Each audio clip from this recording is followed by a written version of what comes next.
just did this yesterday. Okay. You know, I do canned TV once a month. Okay. And you do it on Wednesday? Wednesday, second Wednesday. Thanks for tuning in. You are listening to Conversations with the Citizen.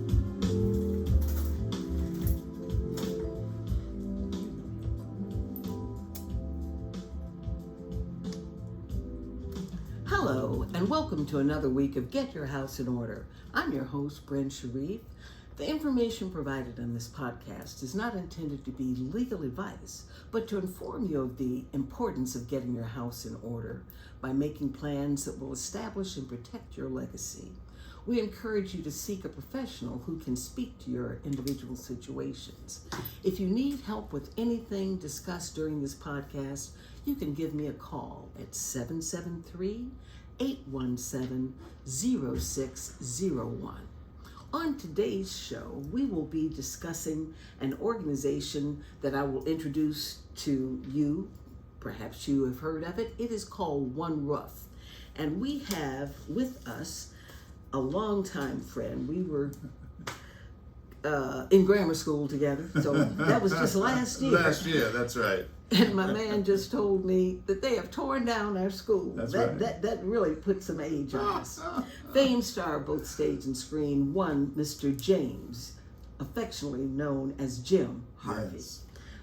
Thank you so very much, Jim, for taking time out of your busy day to come and let us know, what is One Roof? Thanks so much for having me, Brenda. It's wonderful, and it's always good to be in your company, Yes. first of all. Thank you. And it's especially good to be here at the Citizen. You know, it's a monumental figure in our community. It's Yes. been around so long and done so much for us to keep us together. Yes. And so this broadcast is especially, you know, empowering, and I'm grateful for it. Well, I thank you for accepting the invitation. Absolutely. I appreciate it so much. So One Roof Chicago, a group of people got together in 2019. I wasn't even back in Chicago in 2019. I was still out in Albuquerque, New Mexico. But the whole idea was to create a community, building, services, the whole 9 yards, largely for LGBTQ seniors, and anybody else that wants to live there, for that matter. And we picked a site in Bronzeville, 4711 South Calumet. Okay. That's where the building is going to be, and it's going to be adjacent to a regional senior center. Oh, all right. So the idea for phase one of this development is to make certain that seniors in particular, who have had a hard time finding safe, affirming, and accommodating places to live, now have that. Okay. So somewhere between 45 and 60 units of housing, studios, 1 bedrooms, 2 bedroom apartments is what we're looking at. And we have a development partner called FCC, which is Full Circle Communities. They have a track record for developing properties around town and managing properties. They developed a property in California, out in Los Angeles, and they've also developed a similar property in Detroit. So it's really good to work with them. Wonderful. You know, and so the idea of the backside of this is, as the property itself is being developed, you know, we're looking at other ways that we can serve seniors. And you know, one of the good things about this particular show, I wrote it down, is we had a legal clinic over at the center on Cottage Grove just a few weeks ago. Okay.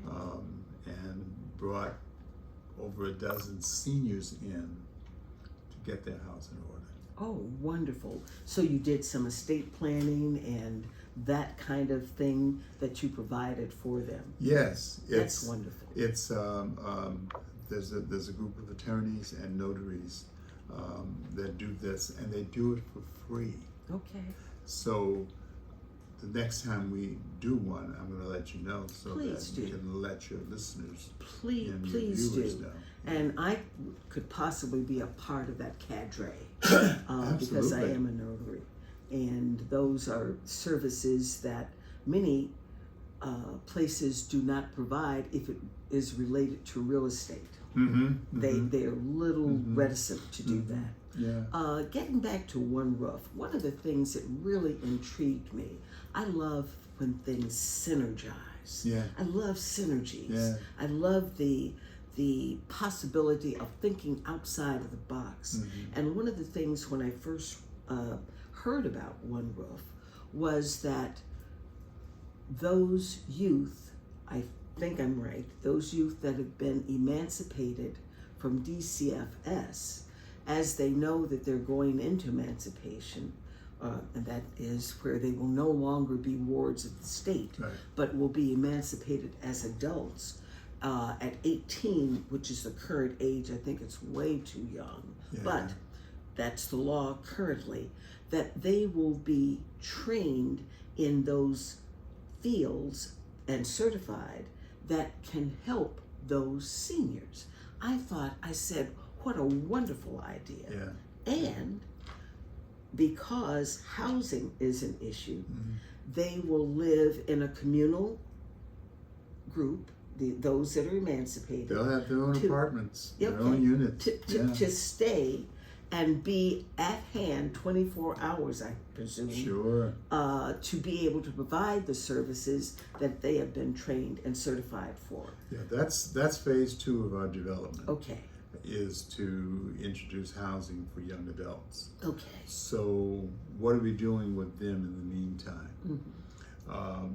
We've introduced a workforce development program. Mm-hmm. And the workforce development program is designed to create cohorts of not more than 20 at a time.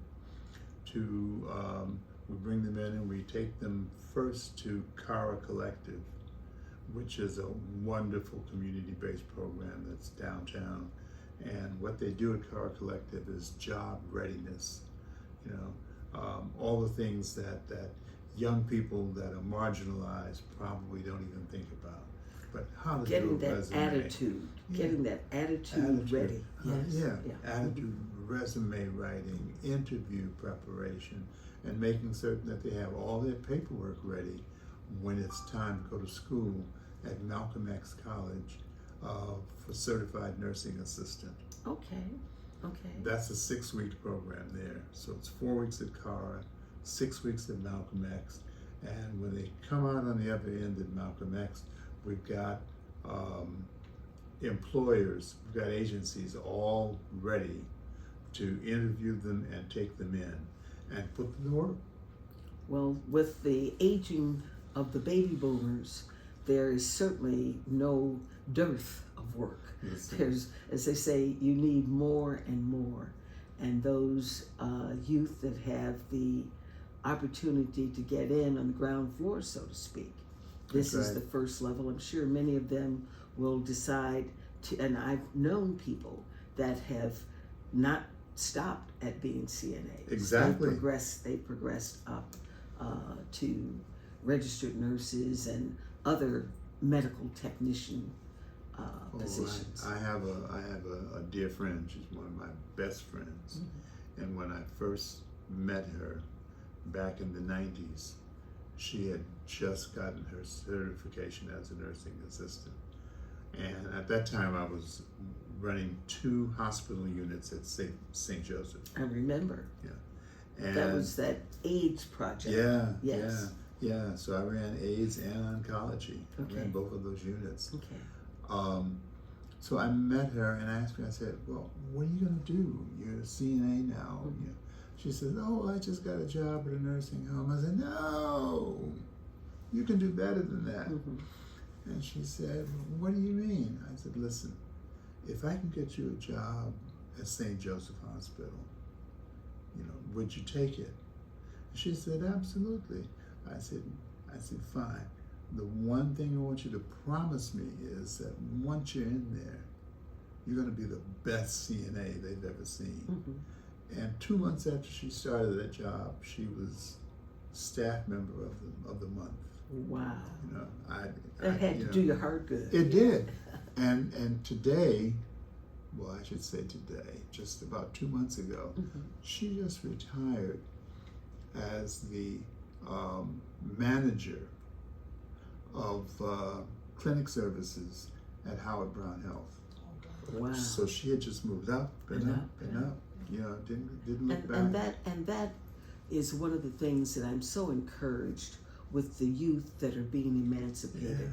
Yeah. And if we think about who those youth are, Jim, those are right now the least supported. That's right. Because they were wards of the state, because they had no family. That's right. To nurture and That's hold right. them. That's right. And to think of at 18 years old, you're being told, you're being kicked from the nest, so to speak. Exactly. And how and what do these young people do? So if I had a hat on, I'd take my hat off for you guys for coming up with a program that addresses this population specifically. Yeah. Because most of us sit in our homes and we don't even think of the things that are happening out here, how it's impacting our youth particularly. We see the negative things that some few choose to do, the wilding and all of that crazy undisciplined. But those are, I would bet, and I'm not a gambling person, but those people that are doing that, I would think that most of them are coming from homes and not being wards of the state. Well, I think there's a different mindset. You're probably correct. You know, and the key word I think is opportunity. Mm-hmm. You know, we don't place enough opportunities in front of those that need it. Yes. And so their frustration, you know, with no opportunity, with no chance to do anything, you know, if they do their own personal assessment, what do I know? What can I do? You know, that just pushes them over the edge, and so they'll act out. Yes. And we have to understand that.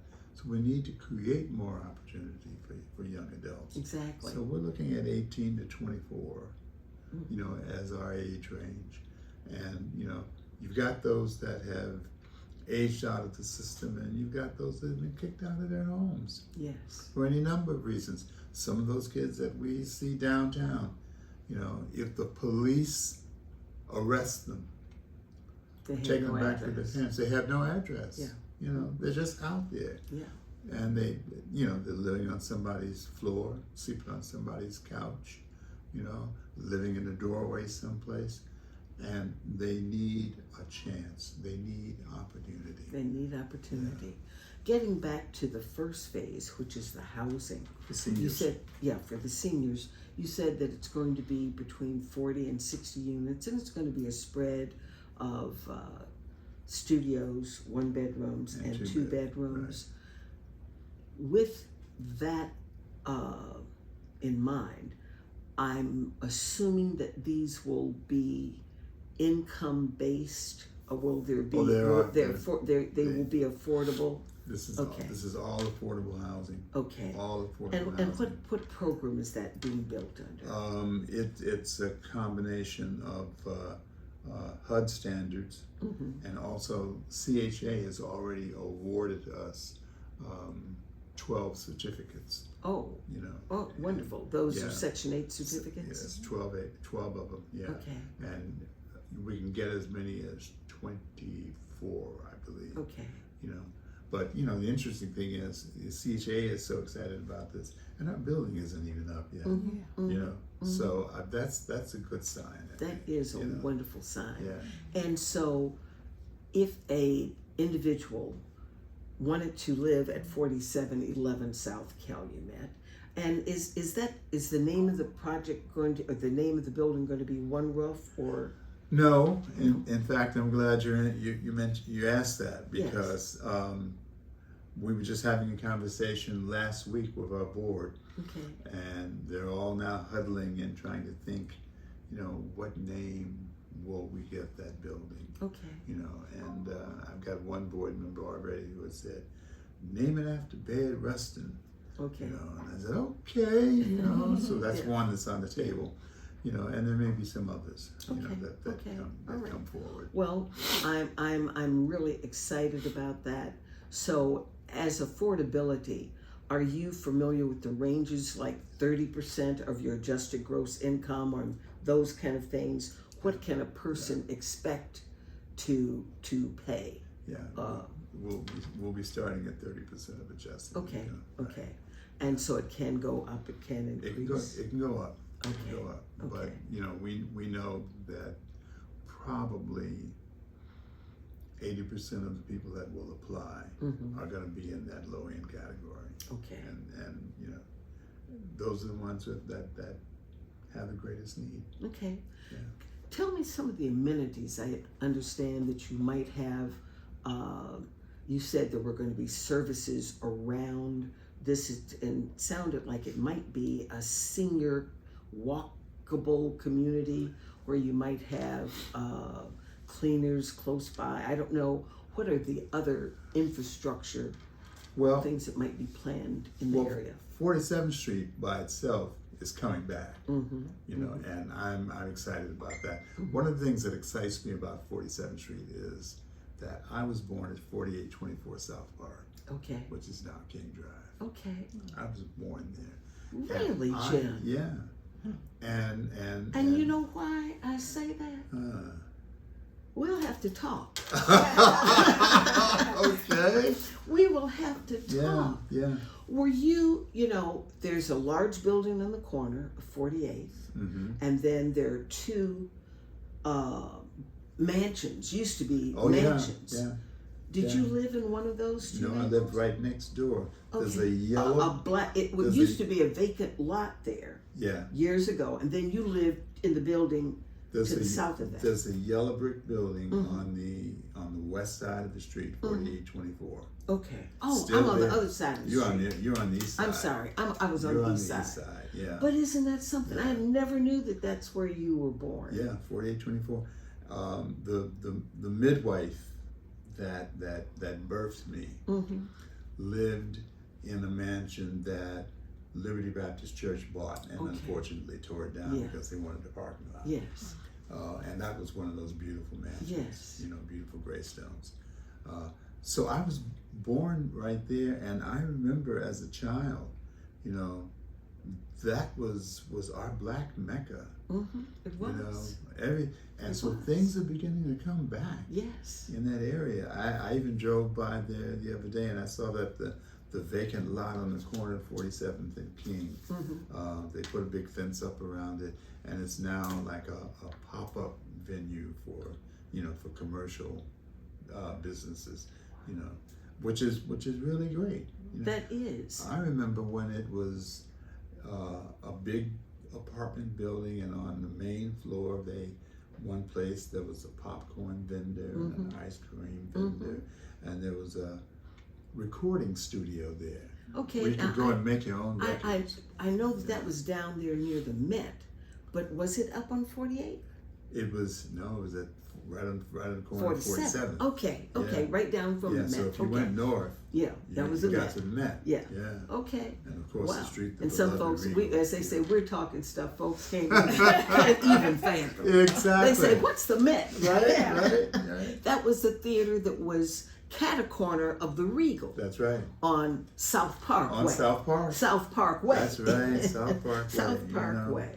Well, I would like to know, when are you going to break ground? Have you projected? We're looking at a year before we break ground. Okay. And we don't even worry about those things because Alderman Pat Dow is right there in our corner. Okay. And Wonderful. she's making everything happen for us Wonderful. that she can. Well, I want to, after you break ground, and I'm sure when you break ground, you'll soon begin that process of getting people to make commitments to. Oh yeah. So we'll end up keep us aware of that. The infrastructure is so important. Mm-hmm. There'll be a community center there where people can come and meet. Mm-hmm. There'll be services, health services, on the premises, and because of the fact that we're going to be next door to a regional senior center, which will only operate Monday through Friday up to 4 o'clock is when they operate. They're going to have all the other stuff that we need. All the line dancing and the pool playing and the kitchen. We can get in there and have cooking classes. Oh, okay. I'm thinking of the Golden Diners. That's yes. That's what I was thinking of. But actually, people participating and learning how to eat healthy and and prepare it well and that kind of thing. Yeah, I'm excited. So we're excited about it. Yeah, I was just hoping it was going to be sooner than later because, as you know, I've got some plans in the works. Yeah, and I'll come back and visit y'all. I had a fundraiser at my house last year for the program, and our development partners were at the fundraiser, and I said in my remarks to the crowd, we had about 75 people there, and in my remarks to the crowd, I said, it's going to be such a beautiful space that I'll probably end up renting out my house and moving in. Exactly. And the president of FCC says, yeah, we can talk about that, but I'll have to look around this house of yours and see how much of this art, we can get as a trade. Right. Because you do have a very eclectic, eye candy dwelling that you live in. Yeah, that's the only reason I'm still working is I buy art like crazy. Right. You and Danny. Yeah. And Danny. Yeah, and Dan at that fundraiser, we honored Dan. Oh, wonderful. We honored Dan. Did I get invited? I'm sure you were on the invite list. But you were away. You were out of town. Okay, was it in because August? You told me no. It was in May. It was end of May. Okay, it was in May. I was. You were away. I was out following my opera singing granddaughter. Oh, you see. Yeah, there you go. That's what it was. Yeah. I'm hoping I'm going to be able to watch this as it grows. It's like you plant a seed and you watch it grow and flourish. And I think it is it's going to do well and well indeed. And I thank you for coming. Is there information for donations? I know that donations are generally welcome. Always. Always. Well, and in any denomination. And in any denomination, okay. Give your information of how, if people want to, learn of how they may become future residents, and 2, those that would like to be a part of helping provide the financing for furthering the cause. So there are 2 ways. One, you can get online at www.oneroof.chicago.org. Okay. That's one way, and that'll just take you into a world of possibilities. Okay. And if you want to talk to me personally, and that's certainly fine, you can contact me at jharvey, Harvey, at oneroofchicago.org. Okay. Well, thank you so very much, Jim Harvey, for giving us information on this wonderful One Roof, soon to be named building that is going to be at 4711 South Calumet, with all of the accoutrements required to having a graceful and elegant retirement place to live. Thank you for sharing that information with us. Thank you so much, Bren. You're welcome.